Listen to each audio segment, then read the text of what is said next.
सीमा मटका लस्सी का ठेला लगाती थी। सीमा के ठेले पर ग्राहकों की भीड़ लगी रहती थी। वो बहुत मेहनत से बढ़िया वाली दही, चीनी, ड्राई फ्रूट और मलाई डालकर लस्सी बनाती और ग्राहकों को बेचती। बिटिया 2 गिलास लस्सी बना दे बढ़िया सी। आज मेरा दोस्त गांव से आया है। मैंने इसे कहा था कि तुम्हारी मटका लस्सी बहुत ही स्वादिष्ट होती है। हाँ काका, अभी बना देती हूँ। कौन सा वाला गिलास बनाऊं? 30 वाला, 50 वाला, 70 वाला? बिटिया 50 वाले 2 बना दे। राम राम सीमा बिटिया। राम राम अम्मा जी, आज आने में बड़ी देर लगा दी। हाँ बस वो आज घर पर थोड़ा काम था। आप बैठो, मैं आपके लिए बिना बर्फ की लस्सी बना देती हूँ। जब तक तेरे हाथों की बनी मटका लस्सी ना पी लूं मेरा दिन नहीं निकलता। अब तो आदत सी हो गई है तेरे हाथ की मटका लस्सी पीने की। हाँ अम्मा जी, मुझे भी तो आपका साथ अच्छा लगता है। ये लो आपकी बिना बर्फ की लस्सी। उस बूढ़ी औरत का नाम जानकी देवी था। वो अक्सर ही चलते चलते सीमा के ठेले पर आ जाती थी और 1 गिलास लस्सी जरूर पीती थी। जानकी देवी रोजाना ही सीमा के ठेले पर आती थी। सीमा को भी जानकी देवी का स्वभाव अच्छा लगता था। अगले कुछ दिनों तक जानकी देवी ने सीमा के ठेले पर आना बंद कर दिया। ये बात सीमा को समझ नहीं आ रही थी, क्योंकि 1 या 2 दिन की बात तो और थी। जानकी देवी को ठेले पर आए पूरे 15 दिन हो चुके थे। माँ, वो अम्मा जी जो लस्सी पीने रोजाना आती थी, वो पता नहीं आजकल ठेले पर नहीं आ रही हैं। हो सकता है बिटिया उनकी तबीयत ठीक ना हो, तभी नहीं आ रही हो। अब उम्र के साथ साथ कई बार तबीयत खराब हो ही जाती है। हाँ माँ, शायद तुम ठीक कह रही हो। अच्छा मैं काम पर जाती हूँ, तुम समय पर दवाई ले लेना। और हाँ मोनू, कल मैं तुझे पक्का स्कूल के लिए नए जूते खरीद कर दे दूंगी। आज ना मुझे बहुत काम है। कल पहले तुझे जूते लेकर दूंगी, उसके बाद काम पर जाऊंगी। ठीक है दीदी, कोई बात नहीं। वैसे भी आज और कल मेरी स्कूल की छुट्टी है। मुझे तो परसों ही स्कूल जाना है। बाय दीदी। बाय मेरे राजा भैया। मेरी बच्ची कितनी मेहनत करती है। बस इसकी शादी हो जाए, ये अपने घर चली जाए तो मेरी भी चिंता दूर हो। हे ईश्वर, मेरी बच्ची के लिए कोई अच्छा घर परिवार मिल जाए, यही प्रार्थना है। सीमा के पिता नहीं थे, इसलिए वही घर का खर्चा चलाती थी। सीमा के परिवार में उसकी माँ और छोटा भाई थे। सीमा अपने परिवार का बहुत ख्याल रखती थी। खूब मेहनत से मटका लस्सी का ठेला लगाती थी और जो भी कमाई होती थी उससे घर का खर्च चलता था। सीमा काम पर पहुंचती है। वो भी ठेला लगा ही रही थी कि उसके मोबाइल नंबर पर एक अननोन नंबर से कॉल आता है। ये किसका नंबर है? एक बार उठाकर देखती हूँ। हेलो जी, कौन? सीमा बिटिया, मैं अम्मा जी बोल रही हूँ। पहचाना? मुझे बचा लो बेटी। हाँ अम्मा जी, पहचान लिया। क्या हुआ आपको? आप मुझे साफ साफ बताओ। मैं अभी तुम्हें ज्यादा कुछ नहीं बता सकती बेटी। वो तो अच्छा हुआ कि मेरे पास तुम्हारा मोबाइल नंबर एक कागज पर लिखा हुआ था। याद है उस दिन मैंने तुमसे नंबर मांगा था। बड़ी मुश्किल से तुम्हें फोन मिलाया है। बस तुम मेरी मदद कर दो। अभी जानकी देवी सीमा से घबराई हुई बात कर ही रही थी कि उनका मोबाइल कोई छीन लेता है। बुढ़िया, किसको फोन मिला रही थी? हाँ, अपने बेटे को फोन मिला रही थी तू? तेरी तो अभी तुझे। ये कौन है? अम्मा जी को हाथ लगाया तो तेरे हाथ तोड़ दूंगी। तू रुक, मैं वहीं आती हूँ। फोन काट दिया। मुझे अम्मा जी को बचाना होगा। किसी भी तरह मुझे उनके घर पहुंचना होगा। सीमा पुलिस के साथ जानकी देवी के घर पहुंचती है। जानकी देवी को उनके बड़े बेटे और बहू ने एक कमरे में बंद करके रखा हुआ था। सीमा बेटी, अच्छा हुआ तुम आ गई, नहीं तो ये दोनों तो मुझे जान से मार ही देते। पिछले 20 दिन से इन दोनों ने मुझे कमरे में बंद करा हुआ है। ये सारी जायदाद दोनों अपने नाम करना चाहते हैं ताकि मैं अपने छोटे बेटे अनमोल के नाम कुछ न कर सकूं। अनमोल लंदन में रहता है, उसे तो इस बारे में कुछ भी नहीं पता। वो जब भी फोन करता है ये दोनों उसे बहाना कर देते हैं कि वो यहाँ ना आए, और उसके आने से पहले ये दोनों सब कुछ अपने नाम कर ले और मुझे जान से मार दे। तुम दोनों को तो शर्म आनी चाहिए। और तुम बाबूजी अपनी सगी माँ को मारने के बारे में सोच रहे थे? अरे ईश्वर से डरो, माँ तो भगवान का रूप होती है। इंस्पेक्टर साहब, इन्हें तो कड़ी से कड़ी सजा मिलनी चाहिए। नहीं बेटी, इन्हें सजा कौन सी देनी है मुझे पता है। मैं तो बस अपने बेटे अनमोल के आने का इंतजार कर रही हूँ। अम्मा जी, आपने मुझे अपने बेटे का नंबर दिया था ना, मैंने उन्हें फोन कर दिया है। अगले 1 घंटे में वो आ जाएंगे। घबराइए नहीं माता जी, हमारे यहाँ होते हुए ये दोनों आपका कुछ नहीं बिगाड़ सकेंगे। आपके बेटे अनमोल के आने के बाद ही हम यहाँ से जाएंगे। अनमोल के आने तक पुलिस वहीं पहरा देती रहती है। सीमा भी जानकी देवी के साथ ही बैठी थी। अगले कुछ समय बाद अनमोल घर आ जाता है। भैया भाभी, आपको शर्म आनी चाहिए। आपने माँ की क्या हालत कर दी। आप पैसों के लालच में इतना गिर गए। मुझे आपको अपने भैया भाभी कहते हुए शर्म आती है। बाबूजी, गलती तो आपकी भी है। आपने सिर्फ फोन पर ही अपने भैया भाभी से बात की। आपने अपनी माँ से बात करने की कोशिश क्यों नहीं की? आज अगर अम्मा जी मुझे फोन न करती तो शायद पता नहीं ये दोनों इनके साथ क्या करते थे। और देखिए, एक माँ का दिल है जो इन्हें सजा भी नहीं दे पा रहा। मुझे माफ कर दो माँ, मुझसे गलती हो गई। माँ जी, मुझे माफ कर दो। मैं पैसों के लालच में अंधी हो गई थी। मैं तुम दोनों को माफ नहीं करूंगी। अनमोल बेटा, वकील साहब को बुलाकर ये सारी जायदाद मैं तेरे नाम करना चाहती हूँ। इन दोनों को एक फूटी कौड़ी नहीं मिलेगी। इंस्पेक्टर साहब, इन दोनों से कहिए कि ये दोनों ये घर छोड़कर चले जाए। मुझे इनकी शक्ल भी नहीं देखनी। माँ, आप चिंता मत करो, अब मैं आ गया हूँ। अब इन दोनों से हमारा कोई रिश्ता नहीं। अनमोल बेटा, ये सब सीमा के कारण हुआ है। ये बहुत अच्छी है। आज इसी के कारण मैं इतनी बड़ी मुसीबत से बच पाई। अम्मा जी, आप चिंता मत करो, सब ठीक हो गया। अच्छा, अब ये बताओ कि आप मेरे ठेले पर लस्सी पीने कब आ रहे हो? जरूर आऊंगी बिटिया, जल्दी ही आऊंगी। जानकी देवी अपने बड़े बेटा बहू को घर से निकाल देती है। अब अनमोल अपनी माँ जानकी के साथ रहता था। सीमा अक्सर जानकी से मिलने आती रहती थी। एक दिन जानकी देवी ने बातों ही बातों में अनमोल से पूछा कि उसकी जिंदगी में कोई लड़की तो नहीं है, तो अनमोल ने साफ मना कर दिया। तो जानकी देवी ने सीमा के बारे में बात की। अनमोल बेटा, सीमा भले ही गरीब घर की है, पर बहुत अच्छी और भली है। देखने में भी सुंदर और सुशील है। तो क्या हुआ अगर वो मटका लस्सी बेचकर घर का गुजारा कर रही है? कम से कम बड़ी बहू की तरह गलत तो नहीं। मैं चाहती हूँ कि सीमा को अपने घर की बहू बना लूं। ठीक है माँ, जैसी आपकी मर्जी, मुझे इसमें कोई एतराज नहीं है। तो बस ठीक है, मैं आज ही सीमा की माँ से बात करती हूँ। जानकी देवी सीमा के रिश्ते की बात जब उसकी माँ से कहती है तो उसकी खुशी का ठिकाना नहीं था। सीमा के तो भाग्य ही खुल गए थे। उसे अनमोल जैसा लड़का और जानकी देवी जैसी सास मिल गई। अनमोल और सीमा की शादी हो जाती है। जानकी देवी के कहने पर सीमा अपनी माँ को एक मटका लस्सी की बड़ी दुकान खुलवा देती है। जानकी देवी ने तो सीमा की जिंदगी ही बदल दी।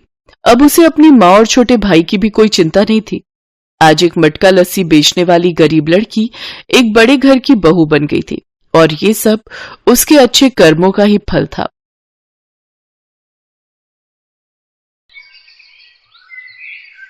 पाव भाजी आ गए रे भाई, बम्बई की मशहूर पाव भाजी अपने गांव आ गए भाई। आ जाओ भैया। ए भैया बताओ। हाँ भाई साहब बताओ, कितनी प्लेट लगा दूं? ए भाई, अकेला आया हूं तो एक ही प्लेट लगाओगे ना यार।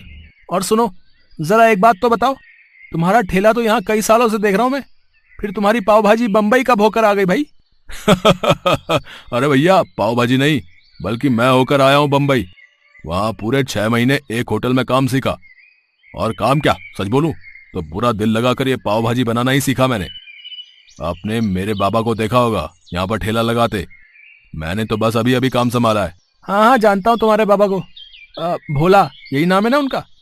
कई बार खा के गया हूँ उनके हाथ की बनी पाव भाजी, और मुझे तो उन्हीं के हाथों वाला स्वाद चाहिए भाई। ये बम्बई का मुझे कुछ नहीं पता। आप बिल्कुल भी चिंता ना करो भैया, ऐसी पाव भाजी खिलाऊंगा आपको कि हर रोज आओगे मेरे ठेले पर।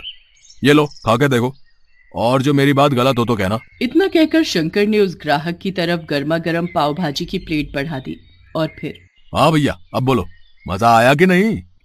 अच्छी थी, पर ईमानदारी से बताऊं तो तुम्हें बम्बई जाने के बजाय अपने बाबा से ही पाव भाजी बनाना सीखना चाहिए था। वैसे अभी भी कुछ बिगड़ा नहीं है, वापस से वही स्वाद ले आओ तो बम्बई से लोग यहाँ आएंगे तुम्हारी पाव भाजी खाने। अरे बड़ा मजाकिया हो भैया तुम तो है। उस ग्राहक की बात पर शंकर ने ज्यादा ध्यान नहीं दिया, क्योंकि सच तो ये था कि शंकर कभी अपने गांव से बाहर गया ही नहीं, और पाव भाजी बनाना उसने थोड़ा बहुत अपने बाबा भोला से ही सीखा था। और अब भोला के बीमार पड़ने की वजह से उसे ही सारा काम संभालना था, जिसके लिए उसे मेहनत से ज्यादा तरकीबें लड़ाने में भरोसा था। क्या रे शंकर, आज भी सारी भाजी बचा लाया? क्या चक्कर है, तू ठेला लगाता भी है या नहीं? बाबा कसम से पूरा दिन खड़ा रहा धूप में, पर मुश्किल से 2-4 लोग ही खाकर गए। ऊपर से चिल्ला चिल्ला कर मेरा गला और फटेबाज जैसा हो गया। तो जरूरत क्या थी इतना हल्ला मचाने की? है, मैंने तुझे कितनी बार समझाया, पाव भाजी के स्वाद पर काम कर, मसालों को धीमी आंच पर भून, और सब्जियों को भी खूब अच्छे से पका है, और पाव भी रोज के रोज एकदम ताजे बनाया कर, तब जाकर लोग पसंद करेंगे तेरी पाव भाजी। ओफो बाबा, जीवन भर ऐसे ही मेहनत करते रहे आप हैं, और क्या हासिल कर लिया आपने? हम हमेशा गरीब रहे और अब पहले से भी ज्यादा गरीब हैं। तो आप मुझे मेरे हिसाब से काम करने दो। मुझे पता है कि पाव भाजी कैसे बनानी है और फिर कैसे बेचनी है। हाँ, कुछ नहीं जानता है तू, है? मैं देख नहीं रहा हूं क्या? ये भाजी तूने परसों बनाई थी और आज भी पूरा का पूरा बर्तन भरा हुआ है। देख बेटा, ऐसे काम नहीं चलेगा। तू एक बार ठंडे दिमाग से मेरी बात सुन तो सही। मुझे कुछ नहीं सुनना है बाबा, मैंने सोच लिया है। मैं जा रहा हूं शहर, अब वहीं जाके अपनी पाव भाजी बेचूंगा। भले ही कम लोग खाकर जाएं, पर वहां शहर में कम से कम पाव भाजी का दाम तो बढ़िया मिलेगा। भोला ने शंकर को समझाने की बहुत कोशिश की, लेकिन वो तय कर चुका था। उसने भोला को अपने एक रिश्तेदार के भरोसे छोड़ दिया और खुद शहर जाकर अपना पाव भाजी का ठेला लगाने लगा। शुरुआत में शंकर का अंदाजा बिल्कुल सही साबित हुआ। पाव भाजी का दाम बढ़ाने के बावजूद शहर में शंकर की अच्छी कमाई होने लगी और इससे शंकर बहुत खुश था। फिर एक दिन, सुनिए, क्या रेट है आपकी पाव भाजी का? जी, ये आपके लिए फ्री है। हैं? ऐसे कैसे? सबको फ्री में बांटते हो क्या? नहीं नहीं, सबके लिए फ्री नहीं है, बस आपके लिए ही फ्री है। अच्छा, और मुझ पर इतनी मेहरबानी किस लिए? मेहरबानी जैसी तो कोई बात नहीं है मैडम जी। वो क्या है कि मैं हर रोज आपको यहाँ आते हुए देखता हूँ और ये भी देखता हूँ कि आप कैसे उन सड़क किनारे बैठे गरीब बच्चों को मुफ्त में खाना खिलाती हैं। तो बस मैंने सोचा क्यों ना मैं भी आपके इस अच्छे काम का भागीदार बन जाऊं। पर आज मैं उन बच्चों के लिए नहीं बल्कि खुद के लिए पाव भाजी लेना चाहती हूँ। बहुत भूख लगी है, तो अब तो बताओ क्या रेट है पाव भाजी का? कोई बात नहीं मैडम जी, आपको पाव भाजी खिलाकर मुझे सच में बहुत खुशी होगी। आप पैसों की चिंता मत कीजिए, बस खाइए और बताइए कि पाव भाजी बनी कैसी है। उस लड़की का नाम राम्या था, जो देखने में जितनी सुंदर थी उतनी ही दयालु और व्यवहार कुशल भी थी। सच तो ये था कि पहली ही नजर में शंकर को राम्या बहुत पसंद आ गई थी। वो उसकी खूबसूरती का कायल हो चुका था। हालांकि वो खुद कभी राम्या से बात करने की हिम्मत नहीं जुटा पाया, लेकिन उस दिन जब राम्या खुद उसके ठेले पर आई तो शंकर ये मौका जाने कैसे देता। उसने राम्या के लिए पाव भाजी की प्लेट बिल्कुल अलग से तैयार की। स्वाद से लेकर पाव भाजी के रंग रूप तक उसने बहुत ध्यान दिया, साथ ही मक्खन डालने में भी बिल्कुल कंजूसी नहीं की। नतीजा, राम्या को उसकी पाव भाजी बहुत पसंद आई। मजा आ गया, पाव भाजी बहुत ही बढ़िया है सच में। बट देखो, तुम्हें इसके पैसे तो लेने ही होंगे। प्लीज ये पैसे रख लो। नहीं नहीं मैडम जी, पैसे तो मैं आपसे नहीं लूंगा। हाँ, पर एक मदद जरूर चाहिए थी आपसे। हाँ तो बताओ ना। मैडम जी, मैं अपने गांव से अभी अभी शहर आया हूँ काम जमाने। तो आप अगर अपने जानने वालों को मेरी पाव भाजी के बारे में बताएं तो बड़ी मदद हो जाएगी। हाँ हाँ, क्यों नहीं, मैं तुम्हारी मदद कर सकती हूँ। मैं आईटी कंपनी में जॉब करती हूँ और इसके अलावा एक संस्था के लिए भी काम करती हूँ, जो हर रोज कई सारे गरीब और अनाथ बच्चों के लिए खाने का इंतजाम करती है। मैं वहां तुम्हारी बात करवा सकती हूँ, तुम्हारी भी अच्छी कमाई हो जाएगी और इस बहाने बच्चे भी तुम्हारी पाव भाजी खाकर खूब खुश हो जाएंगे। शंकर को और क्या चाहिए था? अच्छी कमाई के साथ साथ उसे राम्या का साथ भी मिल रहा था। राम्या बहुत ही मिलनसार और दरिया दिल थी। वो बिना किसी स्वार्थ के शंकर की मदद कर रही थी, इस बात से अनजान कि शंकर के मन में उसके लिए क्या चल रहा था। क्या बात है, मैंने शहर आकर सच में बहुत ही अच्छा किया। राम्या मैडम की मदद से कितने सारे ऑर्डर मिल गए पाव भाजी के। अब तो सारा दिन धूप में ठेला लेकर खड़े रहने की भी जरूरत नहीं।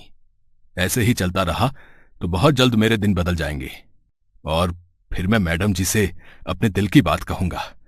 अब वैसे उनकी बातों से तो ऐसा ही लगता है कि वो भी मुझे पसंद करती हैं। हो सकता है मेरे बोलने से पहले वो ही अपने दिल की बात कह दे, हैं? शंकर इसी गलतफहमी के साथ राम्या से मिलता रहा और खूब पैसे भी कमाता रहा। वो जल्द से जल्द अमीर होना चाहता था ताकि राम्या से शादी की बात कर सके, लेकिन ये इतना आसान भी नहीं था। राम्या खुद अच्छा कमाती थी, इसके अलावा उसका परिवार भी काफी अमीर था। बातों ही बातों में शंकर ये सब जान चुका था, इसीलिए अब वो ज्यादा पैसे कमाने के लिए कुछ भी कर। राम्या सुनो, वो पाव भाजी वाला वेंडर, क्या नाम था उसका? हाँ, शंकर, उसे आगे से ऑर्डर मत देना। लेकिन क्यों सर, कोई प्रॉब्लम है क्या? अगर बजट का इशू है तो मैं कुछ। नहीं, प्रॉब्लम उसकी पाव भाजी में है, जिसे खाकर बच्चों को फूड पॉइजनिंग हो रही है। कई बच्चों की तो क्रिटिकल सिचुएशन है। लेकिन सर, ये सब किसी और वजह से भी तो हो सकता है। अब मुझे नहीं लगता कि शंकर की पाव भाजी में कुछ प्रॉब्लम है, क्योंकि सर मैं खुद लगभग हर रोज उसकी पाव भाजी खाती हूँ। मैंने खुद उसके पास से आई पाव भाजी का सैंपल टेस्ट किया है राम्या, और ये बिल्कुल सच है कि उसकी पाव भाजी खाने के लायक तो बिल्कुल नहीं है। राम्या को ये सब जानकर झटका लगा। उसके लिए इस बात पर भरोसा कर पाना मुश्किल था, क्योंकि शंकर राम्या के लिए हमेशा अलग से पाव भाजी बनाता था जिसमें वो हमेशा ताजी सब्जियां, ताजे पाव और सब कुछ बड़ी सफाई से डालता था। लेकिन उसके अलावा शंकर ने बाकी की पाव भाजी की क्वालिटी हद से ज्यादा गिरा दी थी। वो बाजार उठने के बाद वहां फेंकी गई बेकार और सड़ी गली सब्जियां उठाकर ले आता और उन्हीं से भाजी बनाकर तैयार कर देता। इसके अलावा मसालों और पाव के मामले में भी हालत ऐसी ही थी और ये सब करके वो पाव भाजी की लागत को कम कर रहा था, फिर चाहे नतीजा कुछ भी हो। शंकर को लगा कि सड़क किनारे रहने वाले गरीब बच्चे कभी उसकी पाव भाजी को लेकर किसी से भी शिकायत नहीं करेंगे। लेकिन अब सच राम्या के सामने था, जिसे जांचने के लिए राम्या ने खुद शंकर के पास से गरीब बच्चों के लिए आई हुई पाव भाजी खाकर देखी। और फिर साहब, वो अपनी राम्या मैडम कहाँ है? कई दिन हो गए वो दिखी नहीं। और पाव भाजी का ऑर्डर भी नहीं आया आपकी तरफ से। पाव भाजी का ऑर्डर? बेटा तेरे पास तो पुलिस आएगी, कंप्लेन कर दी है मैंने तेरे खिलाफ। तेरी वो बकवास पाव भाजी खाकर पहले बच्चे बीमार पड़े और फिर राम्या बेचारी पिछले 4 दिनों से हॉस्पिटल में है। क्या? नहीं, ऐसा नहीं होना चाहिए सर। आप मुझे शौक से जेल भेज देना, लेकिन उससे पहले मुझे एक बार मैडम जी से मिलवा दीजिए। आपका बड़ा एहसान होगा मुझ पर। मैं एक बार उनसे माफी मांगना चाहता हूँ और ये तसल्ली भी करना चाहता हूँ कि वो ठीक है। शंकर की आंखों में आंसू थे, जिन्हें देखकर एनजीओ मैनेजर का दिल पसीज गया और वो उसे राम्या से मिलवाने हॉस्पिटल लेकर गया। लेकिन राम्या ने शंकर से मिलने से साफ इनकार कर दिया। अब वो कभी उसकी शक्ल भी नहीं देखना चाहती थी और यही शंकर के लिए उसके लालच की सबसे बड़ी सजा थी। Thanks for watching.